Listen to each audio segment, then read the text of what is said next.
Go dear brothers and sisters in the Lord. So now, I need 1 to 2 persons na pwede ko sanang isama sa aking ministry. Kasi nagplano po ako mga kapatid na mag-share sa salita ng Panginoon diyan sa bus, sa mga jails at sa mga hospitals.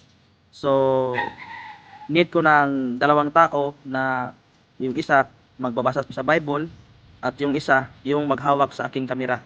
So, kung sino gustong mag-volunteer, no, ako na bahala mag-explain mga kapatid, mag-preach. No, ang gagawin nyo lang, kayo lang ang magbasa sa Bible at yung isa maghawak sa aking kamera.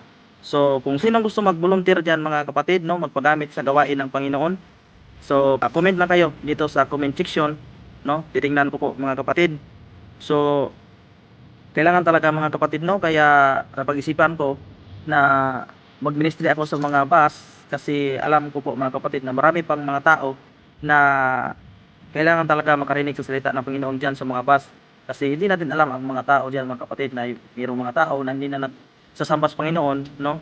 Mabuti na lang na pupuntahan natin sila para makarinig sila sa salita ng Panginoon at lalo na sa mga kulungan mga kapatid na maraming mga tao talaga diyan mga kapatid na kailangan talaga nila ang salita ng Panginoon. At sa mga hospitals mga kapatid, maraming mga tao diyan na may mga malubhang mga sakit, no? Bibigyan natin sila ng mga comforting message at songs mga kapatid na makakomfort sa kanila at makilala din nila ang kabutihan ng ating Panginoong Hesus mga kapatid. So, ulitin ko po. So, kung sinong gusto mag-volunteer, willing magpagamit sa gawain ng Panginoon, so please comment down below kapatid. So, yan lang po. Maraming salamat po sa inyong panonood at God bless po sa ating lahat. Please share this video para makita din ito sa iba mga kapatid.